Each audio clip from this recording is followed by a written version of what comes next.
Vamos lá. Então, unidade 4, nós vamos falar de dois assuntos, né? 3 que está no livro, mas eu só vou falar de 2. Revelação e inspiração.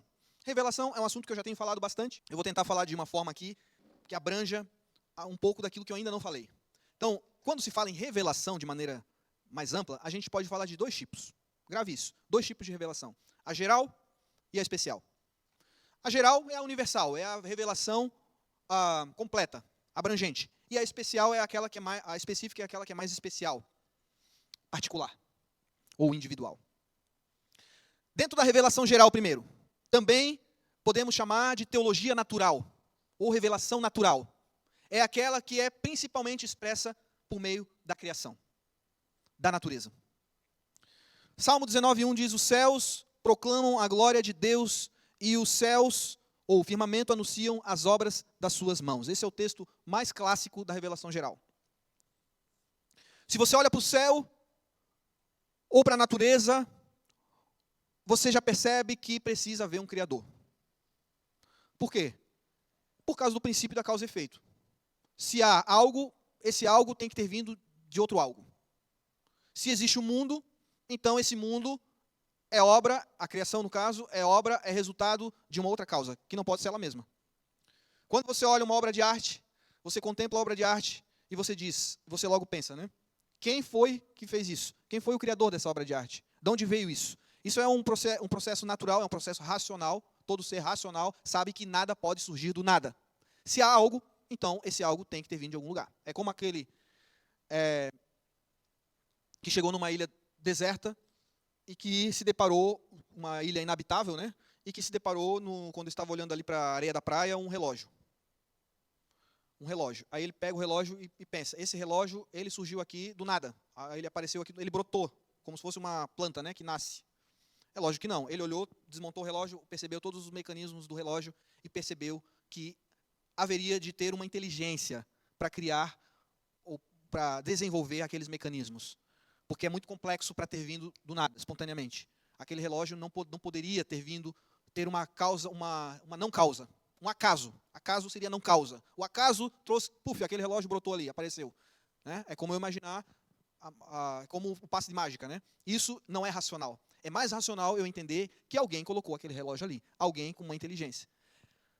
É a mesma coisa o mundo, a criação, a natureza. Algo muito mais complexo que um relógio. Ou o próprio ser humano, o corpo humano. O corpo humano é infinitamente mais complexo que um relógio, o funcionamento de um relógio. E eu acreditar que esse ser humano, ou essa criação toda, veio do nada, eu seria algo antirracional. Por que eu estou dizendo isso? Porque a natureza revela que há um Deus, que há um Criador, que há um causador. A própria natureza. Romanos capítulo 1, versículo 19 diz: porquanto o que de Deus se pode conhecer é manifesto entre eles. Tudo que se pode conhecer de Deus é manifesto entre os seres humanos, porque Deus lhes manifestou. Porque os atributos invisíveis de Deus, assim como o seu eterno poder, como também a sua própria divindade, claramente se reconhecem desde o princípio do mundo, sendo percebidos por meio das coisas que foram criadas. Tais homens são, por isso, indesculpáveis. O que o autor de Romanos, aqui o apóstolo Paulo, está dizendo? Que todos são indesculpáveis porque a própria natureza revela Deus.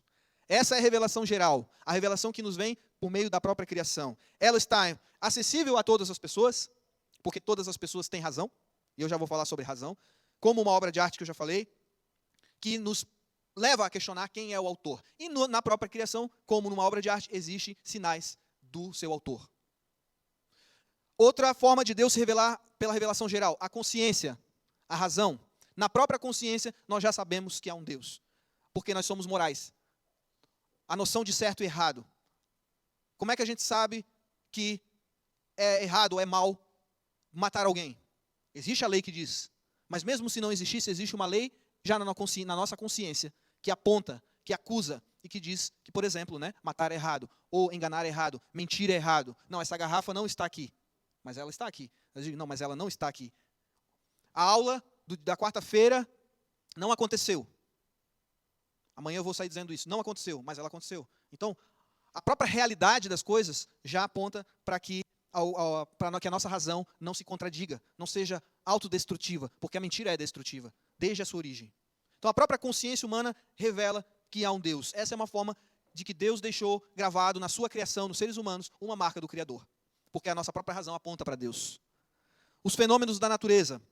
Nós sabemos que tudo isso que acontece na natureza, né, no caso, esses fenômenos naturais, como a chuva, como os vulcões, como os terremotos, tudo isso aponta para um Deus que age com justiça, com juízo. Outro aspecto da revelação geral, a história. A história revela que há um Deus, uma providência agindo ao longo dos séculos, ao longo dos tempos. A história também faz parte da revelação geral de Deus. De forma que Deus deixou na história muitos sinais da sua presença e da sua intervenção, para que os homens não possam se esquivar de Deus.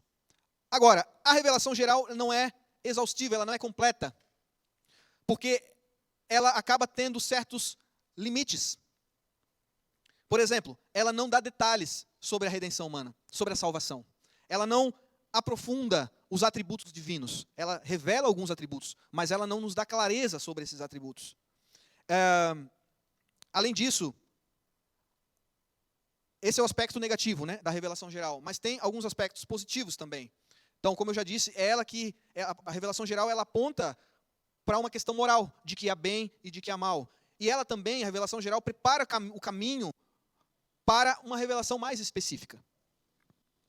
Então, assim, de certa forma, ela não dá conta, ela é limitada, mas ela já é suficiente para Deus, para Ele agir com juízo. Por exemplo, contra o ateu, que, como diz o Salmo 14, que diz no seu coração que não há Deus.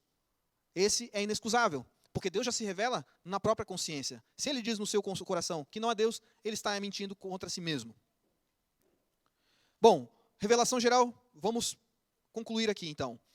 Por último, ela aponta para uma revelação específica. Parece que falta algo, que é suprido então na revelação específica.